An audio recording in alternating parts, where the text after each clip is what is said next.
My name is Jake, and I'm 32 years old. Up until recently, I thought I had a pretty solid, if not perfect, relationship with my parents. Sure, I always knew they favored my younger brother, Ethan, but I never thought they would take it as far as they did. Ethan has always been the golden child. Growing up, it was obvious. He got away with things I never could, received praise for the bare minimum, and when he messed up, my parents had a million excuses ready for him. He's just young, he's figuring things out. You need to be patient with him, Jake. Meanwhile, I was expected to be the responsible one, the mature one, the one who had to lead by example. And I did. I worked hard in school, got a decent job, and made something of myself. Ethan? Not so much. At 28, he still bounces between jobs, constantly figuring things out. He's lived with my parents rent-free his entire life, yet somehow, they act like he has it so much harder than I ever did. Anytime I tried to point out the double standard, I was met with the same response. Jake, you're independent. You don't need us the way Ethan does. That was their justification for every single thing. If I got a cheap birthday gift while Ethan got the latest gaming console, well, Jake, you have a good salary now. You can buy it yourself. If I had to help out around the house while Ethan lounged on the couch, he's just not as responsible as you. If Ethan wrecked their car and they paid to fix it, but I had to buy my own first car with my own money, you can handle it, Jake. And for years, I swallowed it. I let it go. I told myself it wasn't worth fighting over. Then, I found out about the will. I had been helping my parents financially for years, covering part of their mortgage, paying for home repairs, even chipping in for their medical bills. I never did it expecting anything in return. They were my parents, and I wanted to make sure they were taken care of. But one day, completely by accident, I learned that they had left everything to Ethan. The house, the savings, their belongings, everything. It happened when I was visiting to help them sort out some paperwork. My mom had left a folder on the kitchen table while she stepped away to take a call, and I glanced at it absent-mindedly. That's when I saw my name, or rather, the absence of it. Ethan was listed as the sole inheritor. When my mom came back, I asked about it. I wasn't angry, not yet. I just wanted to understand. But instead of looking guilty or regretful, she acted like it was nothing. Oh, that, she said, waving a hand dismissively. We just figured it made the most sense. You have a good job, a stable life. Ethan, well, he's not as lucky. He's going to need the help more than you. I couldn't believe what I was hearing. So because I worked hard and built a stable life, I get nothing? Even after everything I've done for you? She frowned at me like I was being unreasonable. You don't need it, Jake. It's just money. You'll be fine. Something in me snapped. For years, I had been their safety net. I had given and given, and the moment I stopped to ask if I mattered at all, I was dismissed like a greedy child throwing a tantrum. I realized, then and there, that in their eyes, I was nothing more than a resource. Someone to rely on when they needed help, but never someone they truly valued. So I made a decision. I stopped paying their bills. I stopped covering their mortgage. I stopped sending them money for groceries or repairs or unexpected expenses. If I didn't matter enough to be included in their will, then surely they didn't need my financial support either. It didn't take long for reality to hit them. At first, they didn't say anything. Maybe they thought I was just busy, or that I had forgotten. But then, about a month later, I got a text from my mom. No greeting, no small talk. Just, the rent is due. That was it. No, how are you? No, hope you're doing well. Just a demand, like I was their personal ATM. I stared at the message for a long time, feeling a mix of emotions, anger, hurt, disappointment. Then, finally, I replied. I didn't yell. I didn't curse. I didn't beg them to see how unfair they had been. I simply responded with, I'm sure Ethan will handle it. That was all I said. No explanation, no argument, just a simple statement. And then I put my phone down and went about my day. It didn't take long for the backlash to begin. Less than an hour later, my phone buzzed again, this time, a call from my mom. I ignored it. Then another, and another. Finally, a text. Jake, answer the phone. This isn't funny. I let it sit. I wasn't in the mood to entertain whatever guilt trip they were about to throw at me. But sure enough, when I finally checked my voicemail later, I got exactly what I expected. Mom's voice was dripping with disappointment. Jake, I don't know what's gotten into you, but this is really selfish. Your father and I have always done our best for you. Is this really the kind of son you want to be? Ignoring us when we need you? Ethan can't afford to help right now. He's struggling. We thought you'd understand that. Call me back. I didn't. A few hours passed before I got the next message, this time from my dad. He rarely texted me, so I knew my mom must have gotten him involved. Jake, we need to talk. This is serious. Call your mother. Still, I ignored it. And for the first time in years, I felt something I hadn't before: control. I had spent so long playing the role of the dutiful son, the responsible one, the one who never asked for anything. But the moment I refused to be used, they lost their minds. Then, as I expected, Ethan got involved. Dude, what is wrong with you? Mom and dad are freaking out. Just pay the rent like you always do. Why are you being so difficult? I almost laughed at that. Like I always do? As if it was my job to keep a roof over their heads.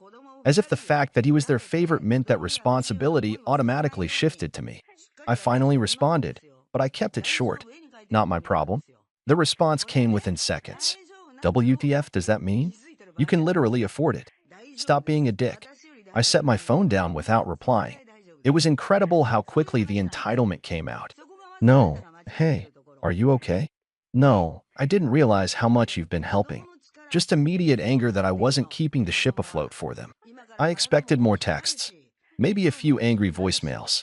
But what I didn't expect was what happened next. The next day, I woke up to a message from my aunt, my mom's sister. Hey, sweetie, your mom just called me in tears. She says you're refusing to help them and that they're at risk of losing the house? What's going on? I thought you guys were close. I sighed. Of course. The flying monkeys had arrived. I took a deep breath before responding. Hey, Aunt Lisa, I appreciate you checking in.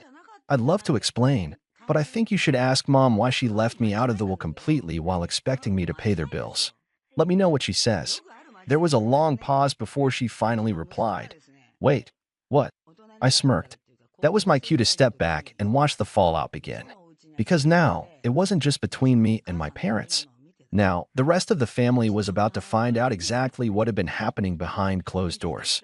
And I had a feeling my parents weren't going to like it.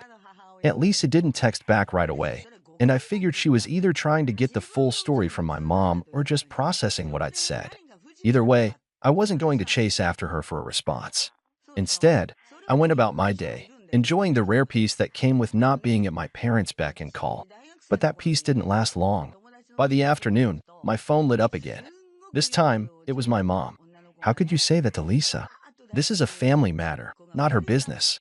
You're making us look bad. Ah, there it was.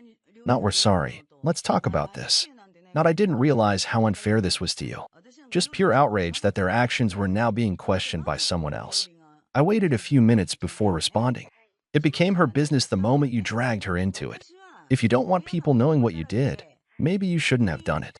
That shut her up, at least for the moment. But then Ethan chimed in again. Mom is literally crying right now. Do you feel good about that? Do you feel good about making your own mother cry? I stared at the text, shaking my head. The manipulation was so blatant it was almost funny. Almost. If she's crying, it's because she's realizing that actions have consequences. Not my problem. I sent it, and this time, Ethan didn't respond right away. Maybe he was running back to Mom and Dad, feeding them my words so they could all sit together and fume about how awful I was. Meanwhile, I was starting to realize just how much weight had been lifted off my shoulders. For years, I had been the responsible one, the dependable one, the one who picked up the slack when my parents coddled Ethan and let him skate through life without consequences. And what did I get for it? Nothing. Not even an acknowledgement in their will.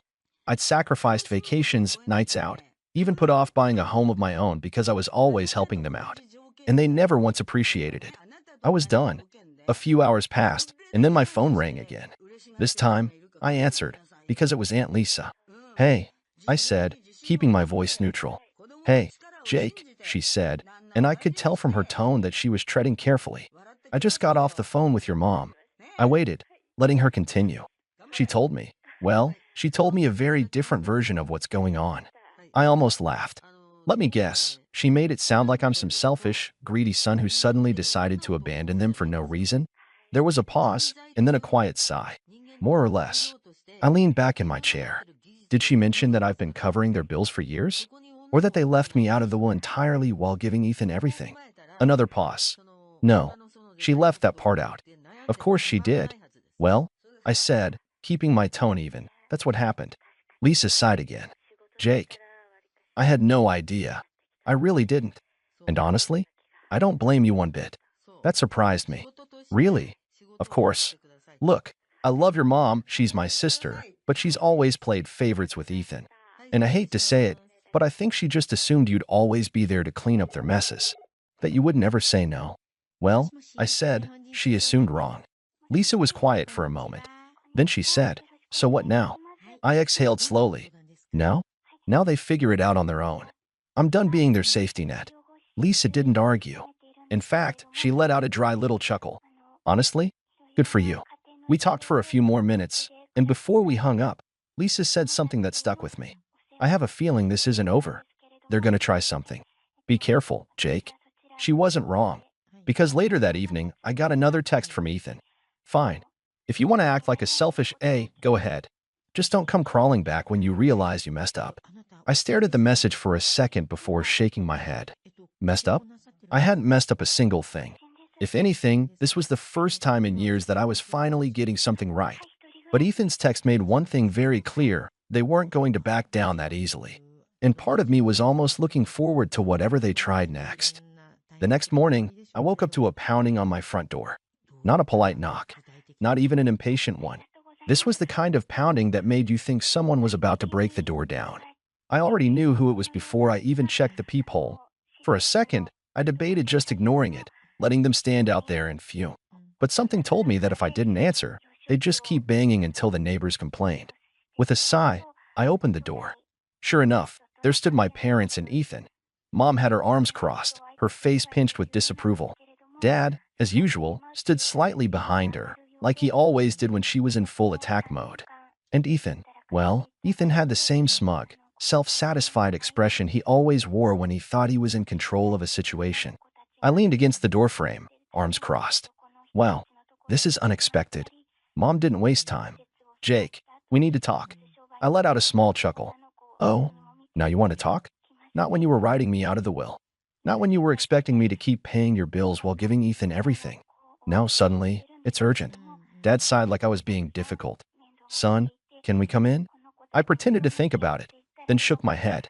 No, I don't think so. We can have this conversation right here. Ethan scoffed. Are you serious? Dead serious. Mom huffed, clearly not used to being denied what she wanted. Jake, you're being childish. Childish. I repeated, raising an eyebrow. That's rich, coming from the people who showed up at my house unannounced, pounding on my door like debt collectors. Mom's face turned red, but she took a deep breath, trying to regain control. Listen, she said, shifting to what I called her guilt-tripped voice. We know you're upset. We understand that you're feeling left out. But you have to look at this rationally. I actually laughed. Rationally? You want to talk about rationality after what you did?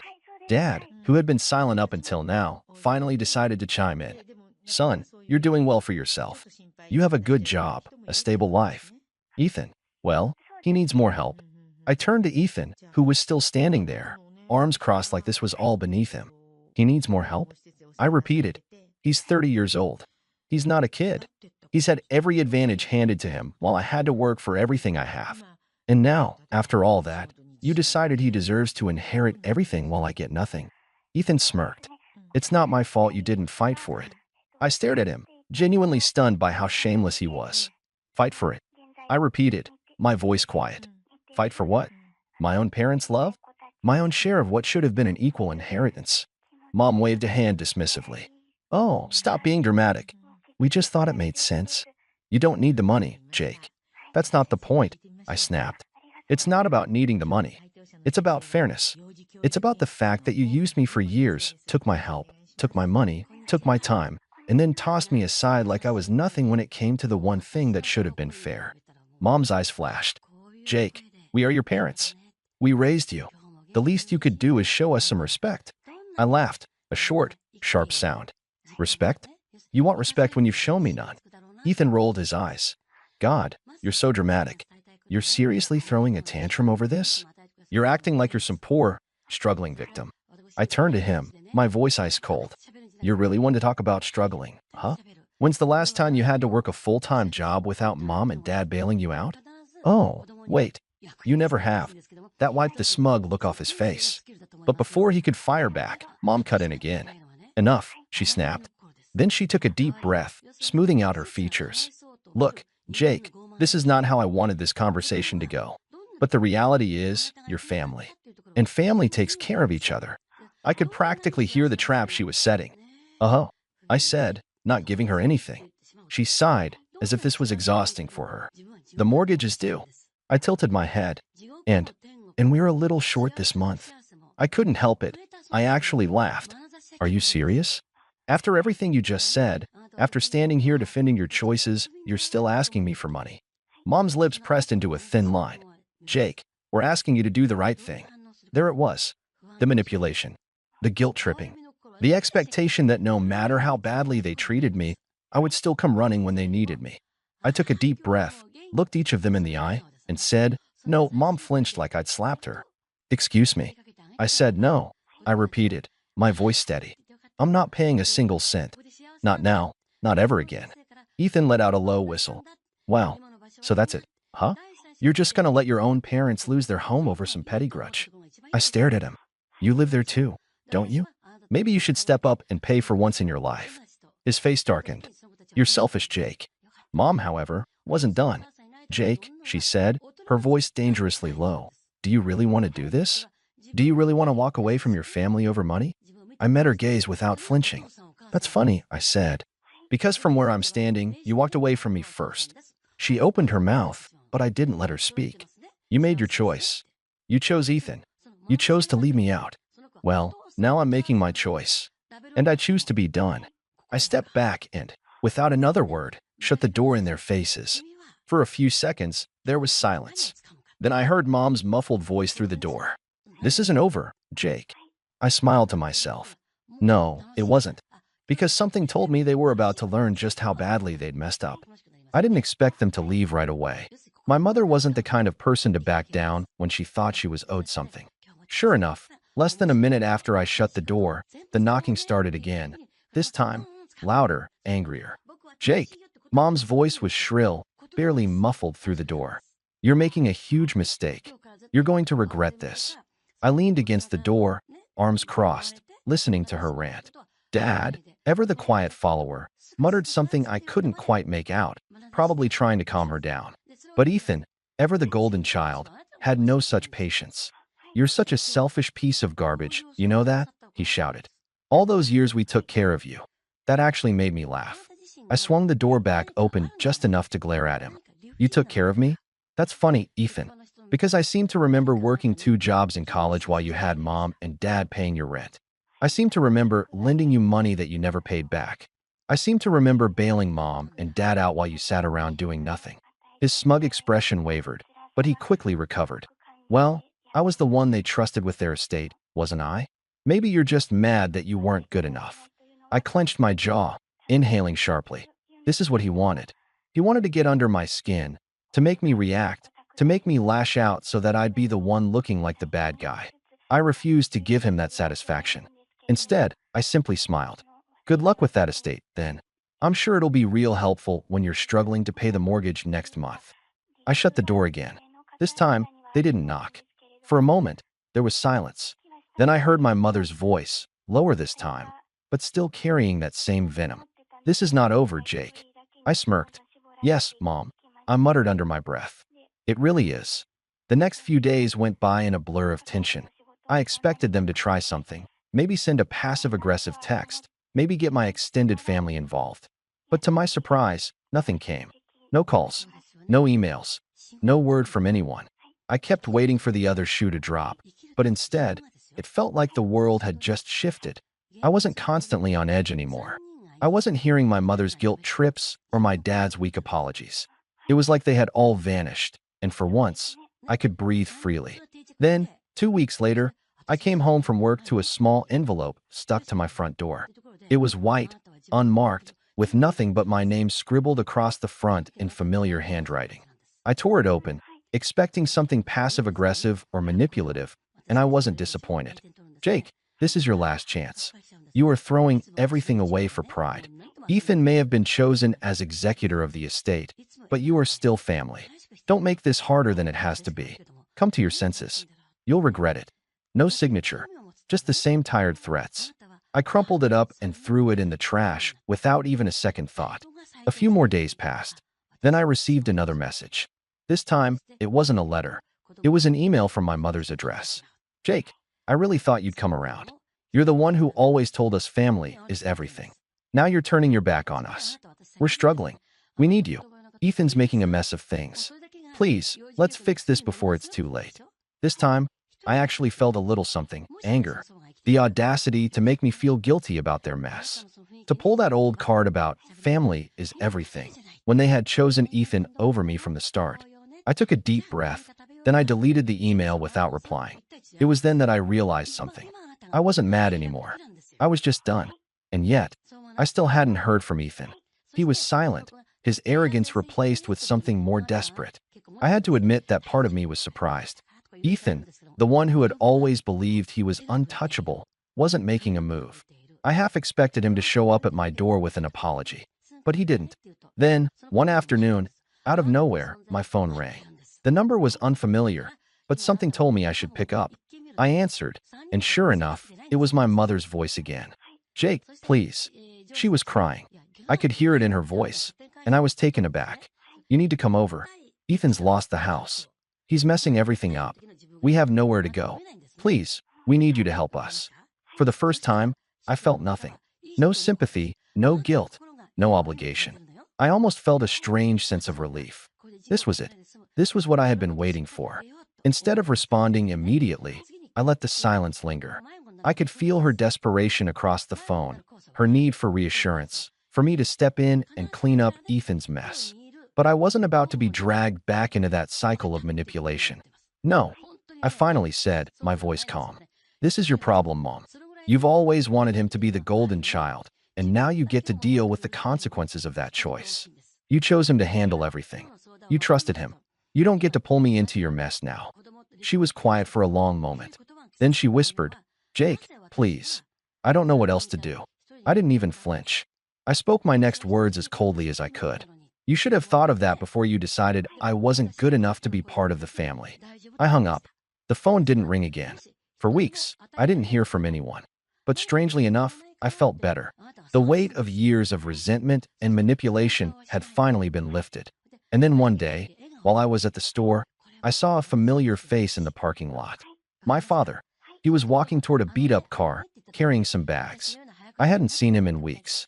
I debated whether to approach him, but something told me that nothing was left to fix. I just turned away, ignoring the way he called my name. That was the last time I saw him. So here I am, a year later. I haven't heard a single word from my parents or Ethan. Part of me wonders if they're still struggling. Part of me wonders if they ever realized what they did wrong. But honestly, I'm okay. Maybe, for once, it's time for me to take care of me. So, Reddit, what do you think? Did I go too far? Should I have tried to fix things instead of shutting them out? Let me know your thoughts. My name's Adrian, and I'm 27 years old. If you asked anyone in my family to describe me, they'd probably mumble something vague.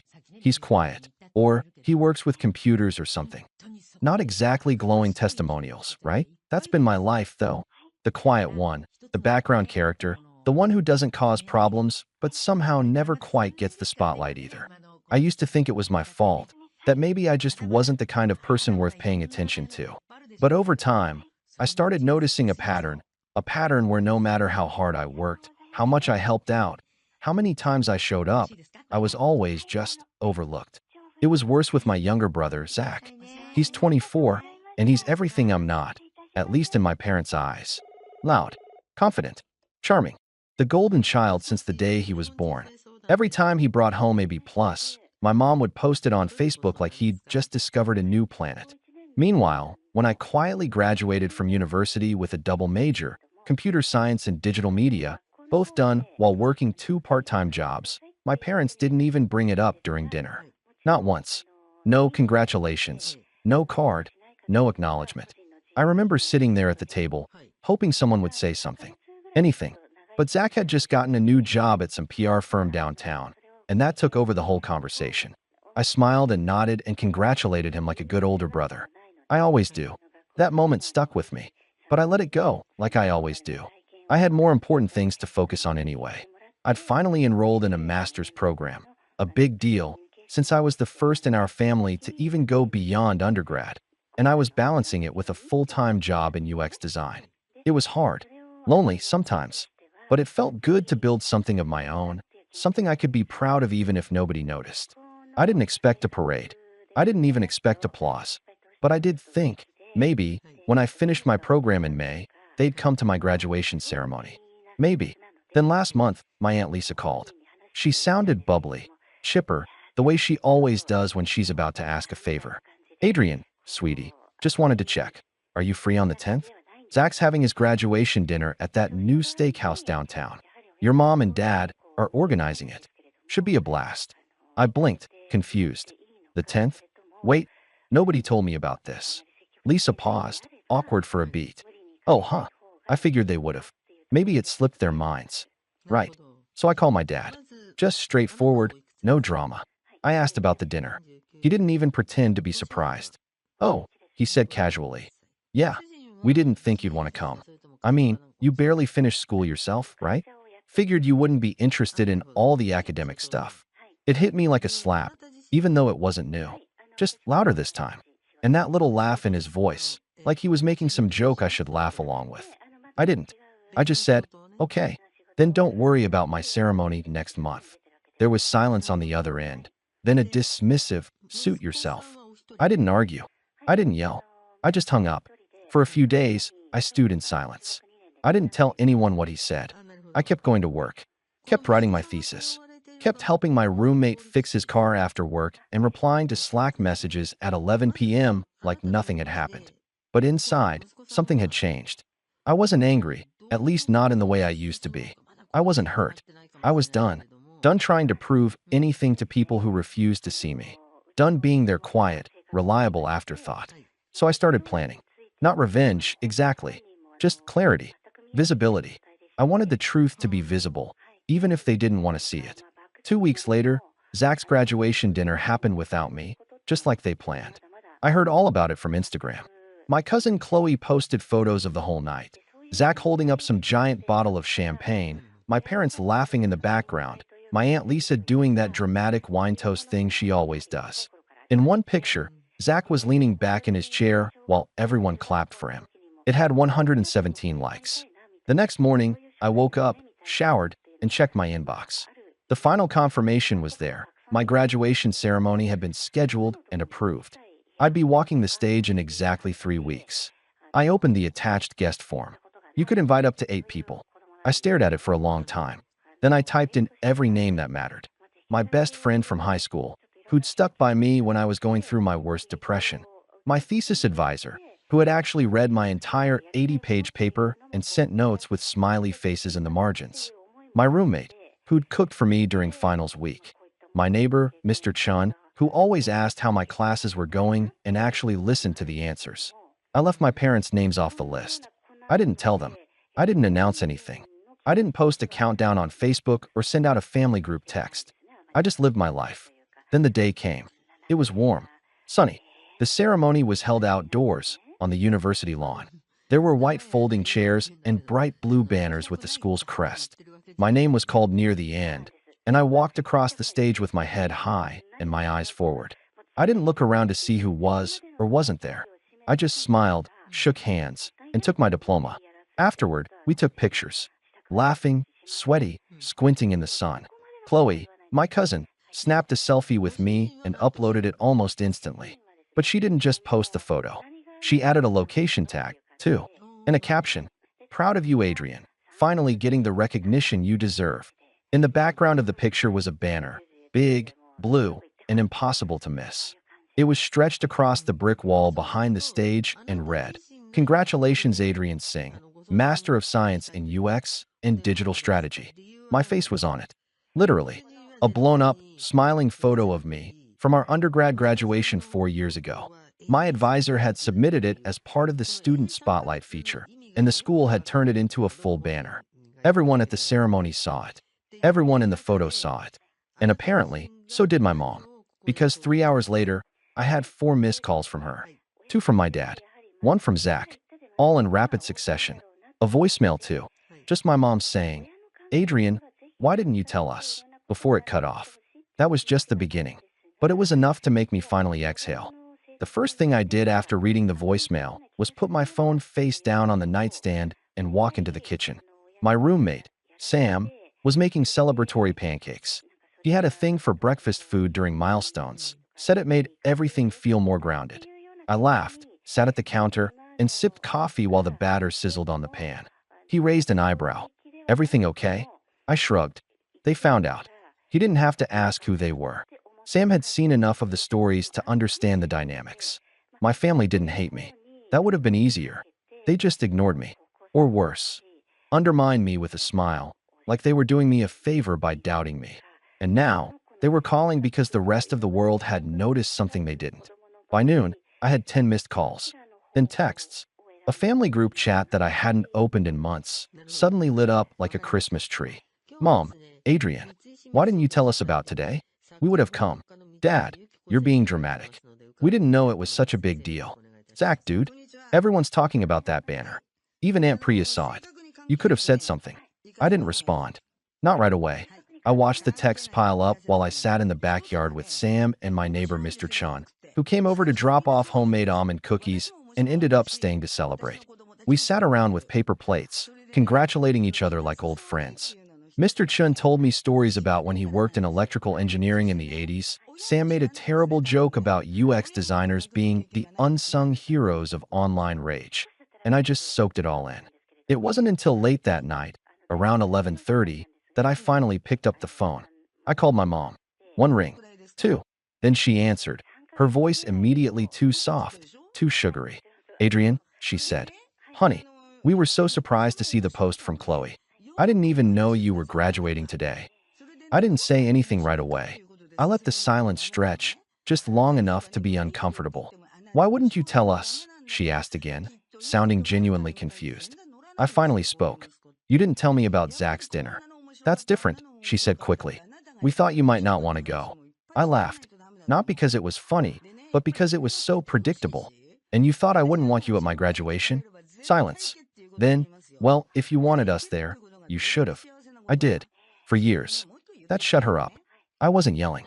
I wasn't crying. I was just stating facts, calmly, plainly, like I was writing an email at work. I invited you to my undergrad ceremony. You said you had a golf tournament. I showed you my thesis, and you changed the subject to Zach's new girlfriend. Every time I tried to tell you something I was proud of, you redirected the conversation to him. She sputtered. That's not fair. It's true. I paused, letting her sit with that. I didn't invite you today because I didn't want another memory with you not looking up from your phone or smiling politely while you asked when I was going to do something real. I never said that, she said, suddenly defensive. That's not how I meant it. But it's how it felt. We were quiet again. Then she asked, more gently this time. Is this what you want, Adrian? To cut us out completely? Over one missed dinner.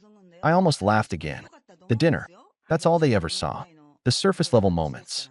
Never the build-up, the patterns, the slow erosion of self-worth after years of being treated like a footnote. No, I said, I don't want to cut anyone out. But I do want you to understand that I'm not your second-place child. I'm not the understudy in Zach's life story. More silence. Then she muttered, I just wish you would have told us how much it meant to you. I exhaled through my nose. I did. You just didn't listen. I hung up before she could answer. I didn't sleep much that night. Not because I was upset, but because something inside me was shifting, something that had been twisted and suppressed for years. I wasn't just mad anymore. I wasn't sad. I was free, but I wasn't done. The next morning, I sent out a few emails. Nothing petty, just formal requests. I reached out to the university's digital media department, where I'd done my assistantship, and asked if they'd be interested in featuring my thesis project, which had already gotten attention from a couple tech blogs. They said yes, of course. Then I asked if they'd consider naming the next graduate student grant after my late grandmother, the only person in my family who'd believed in me unconditionally. She'd passed when I was 16, but I still remembered how she'd tell me, one day, they'll see you. By Thursday, the university's social media had posted a photo of me presenting my project. Captioned, Alumnus Adrian Singh revolutionizes student UX models. Full spotlight on our site. It got shared hundreds of times. And that's when the calls really started. From family members I hadn't spoken to in years.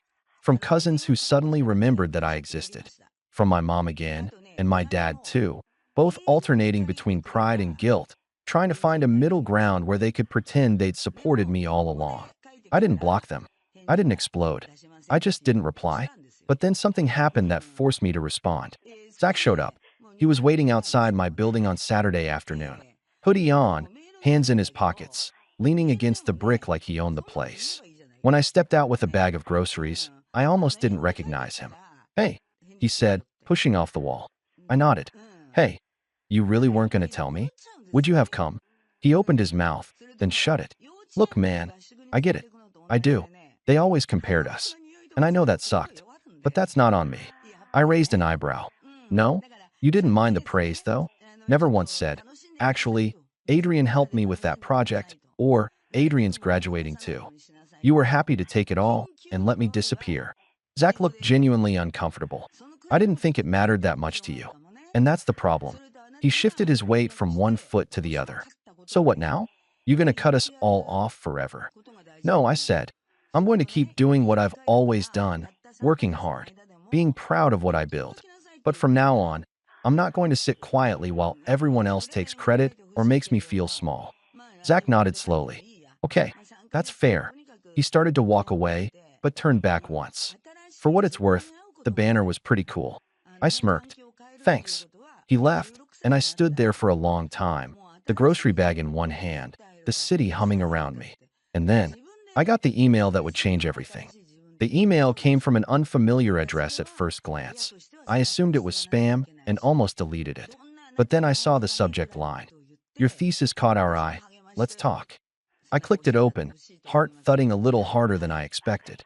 Inside, it was short and professional. "Hi, Adrian. I recently came across your UX and digital strategy thesis while researching student-led design innovations. Your work on interface empathy and user-centered frameworks was not only sharp, but deeply resonant with what our firm is exploring for an upcoming partnership project. We're currently assembling a task force for a high-profile campaign, and I'd love to set up a meeting if you're open to discussing potential collaboration. Timing is tight, so please let us know by next week if you're available. Looking forward. Camille Ross, Executive Strategy Director." I read it 3 times. Then I stood up and walked around the apartment for 5 full minutes, muttering things like, "Is this real?" and "No way," under my breath. Camille Ross. I'd read her article on UI innovation just 2 months ago. She was one of the top minds in the field. Her firm had contracts with both Tesla and the Smithsonian. And somehow they had found me. I forwarded the email to my advisor with a question mark in the subject line. She replied 10 minutes later. "Yes, this is real. Take the meeting." And just like that, the narrative started shifting, not just in my head, but tangibly, visibly. The kid who barely finished school was being headhunted by one of the top firms in the country. Still, I didn't tell my family. I wasn't interested in their approval anymore. I wasn't chasing a pat on the head. This wasn't for them. But, of course, the universe has a twisted sense of humor. Because 3 days later, I got a message from my mom. It was a screenshot of my photo, me standing next to Camille, smiling in front of the Future Form logo. The school's media team had posted it on their official LinkedIn. From thesis to thought leader, how Adrian Singh is redefining digital empathy. My mom's message said, simply, "Why are we finding out about this from the internet?" I didn't reply, not to that one. But later that night, I got a longer text from my dad. It wasn't angry or dismissive or laced with backhanded compliments like usual. It was apologetic. Almost. "Son, I think I owe you an apology. Maybe more than one. I didn't realize how much I'd overlooked. We were wrong not to be there. I was wrong not to see you for who you are." I stared at the message for a long time. Typed out 4 different responses. Deleted them all. Then, finally, I wrote back, "Thank you for saying that. I'm not angry anymore. But I won't pretend the past didn't happen." He didn't reply. Not that night. Not the next morning. But something had shifted. Still, all of that, that was just the undercurrent. Because what happened the following weekend brought everything to the surface. It started with an unexpected phone call from Aunt Priya, of all people. She never called. Ever. She was my dad's older sister, retired now. The type of woman who wore pearls to the grocery store and corrected your grammar mid-sentence. "Adrian," she said curtly, "I think it's time we had a proper conversation." I braced myself. But what she said next took the air right out of my lungs. I saw the article, she continued, and I want to speak candidly. Your parents have always favored Zach. It's been obvious since you were children. I told them so more than once. I didn't know what to say. I hadn't even known she noticed. They made excuses, she said. Said you were different. Quiet. Too sensitive. But I've watched from the sidelines long enough. And I'm done staying silent. I sat down at the kitchen table. My hands were shaking. There's a family trust being discussed, she said carefully. You're supposed to be part of it. But the way things are going, I wouldn't be surprised if your name suddenly disappeared from the papers. My heart dropped. What do you mean? I mean, they've already been talking about giving Zach power of attorney over your father's side. I found out yesterday. I felt the blood drain from my face. I'd never even heard about this trust before. I thought you should know, she said. Because it's not fair. And you deserve better. After the call, I sat for a long time with my phone in my hand and my pulse roaring in my ears. All the late nights, the swallowed pain, the years of being sidelined, and now, when I was finally standing tall, they were quietly preparing to erase me again. No, not this time. I opened my laptop and began drafting an email. Not to my parents. Not to Zach. To a lawyer. I still hadn't said a word to them about what I knew. I didn't need to. Not yet. I wanted to make sure everything was documented, airtight, undeniable. Because this time, I wasn't walking away. This time, they were going to have to see me, every part of me. Especially the part they tried so hard to ignore. I spent the next week in a haze of legal calls, quiet research, and old emails I never thought I'd need again. Every Christmas receipt, every screenshot of conversations where I was guilt-tripped into giving Zach money, just for a bit. Every time I paid the property taxes on the lake house that apparently was never going to be in my name, I dug it all up. It was exhausting, infuriating, but also weirdly satisfying. Like every piece of proof made my reality just a little more solid. I wasn't crazy. I wasn't imagining the favoritism. I'd been quietly funding a narrative that painted me as the lesser son. My lawyer, Diane, sharp, calm, and relentless, walked me through every step. They can't remove you from a trust that includes your name without a challenge, she explained. But they can try to shift authority, especially if Zach's been named as a future executor or if any part of it wasn't properly updated. You need to get ahead of this. And I did. We filed for full access to the trust records, citing financial interest and recent activity that raised red flags. I authorized a full audit, which triggered formal notice to both of my parents. That was when the silence ended. I was at work the next morning when my phone started vibrating every 10 minutes. First my mom, then my dad, then Zach, then a barrage of texts. Mom, Adrian, what are you doing? You're blowing things out of proportion. Dad, you really got a lawyer involved? Why would you do this to us? Zach, bro, a trust audit? You're making it look like we're criminals. They weren't. Not technically, but they weren't innocent either. Later that night, my mom left a voicemail, her voice brittle. We never meant to hurt you. But you have to understand, things were easier with Zach. He needed more. You were always so independent. There it was. The excuse. The thing I'd heard my whole life. That because I didn't scream for attention, I didn't need love. That being self-sufficient meant I didn't deserve celebration. That voicemail was the last straw. I didn't reply. Not yet. I waited until Diane's team finished their review. What we found was a tangled mess of estate plans, all drafted hastily over the years, but clear enough in one regard. My grandfather had left equal shares of a future property development to both grandsons. It had sat dormant for years. But recently, my father and uncle had begun planning to liquidate the land and had listed Zach as the sole inheritor. I had documentation. I had emails. And now, I had leverage. We filed a formal challenge to the title change and sent out cease and desist letters to both my father and uncle regarding any development until the inheritance dispute was resolved. And then, I made it public. Not in a petty way. I didn't post it all over Facebook or start some war online. Instead, I gave a talk, an invited presentation at the university's upcoming alumni summit. My topic? The cost of being overlooked, personal identity, and professional visibility. It wasn't about revenge. It was about truth. I spoke candidly, not naming names but telling my story. About the years I spent proving myself to a family that only clapped for one son. About what it meant to constantly earn but never receive. About the strength it took to stop waiting and start acting. There were 200 people in that auditorium. One of them was Chloe, my cousin, who came up to me afterward with tears in her eyes. I wish I'd noticed earlier, she said. Another was Aunt Priya. She didn't say anything, just hugged me so tightly I couldn't breathe. A week later, the university's media department published the full transcript online. It spread like wildfire through the alumni network. Faculty emailed me. Former classmates shared it. The talk was picked up by a podcast. And then someone forwarded it to my parents. I didn't know they'd listen to it until a Sunday afternoon when I got a knock at my apartment door. I opened it and found my dad standing there, hands in his pockets, looking older than I remembered. My mom was behind him, holding a box.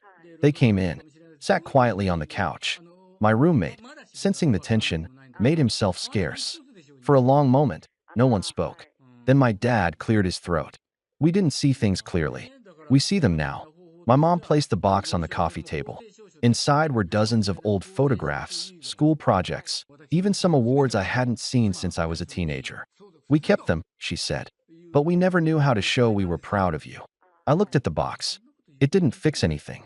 It didn't erase what happened, but it was something. Then my dad said the thing I never thought I'd hear. We're putting everything on hold. The trust, the sale, until this is resolved the right way. I nodded. That's all I ever wanted. It wasn't a fairy tale ending. It wasn't perfect. There was no sweeping apology that fixed decades of erasure. But there was acknowledgement. There was movement. And there was, finally, equity. The audit concluded in my favor. The trust was amended to reflect the original intent, equal shares. I opted to invest mine into a new foundation supporting first-gen students pursuing design. I named it after my grandmother. Zach and I aren't close. We probably never will be. But he sent a donation to the foundation without saying a word. And that, somehow, meant more than any phone call. My parents didn't suddenly transform, but they started showing up. Quietly, authentically. And me? I moved forward. Not with bitterness, but with clarity. Because sometimes the real revenge isn't shouting louder. It's being undeniable. It's becoming so visible that they can never again pretend you weren't there. And that's exactly what I did.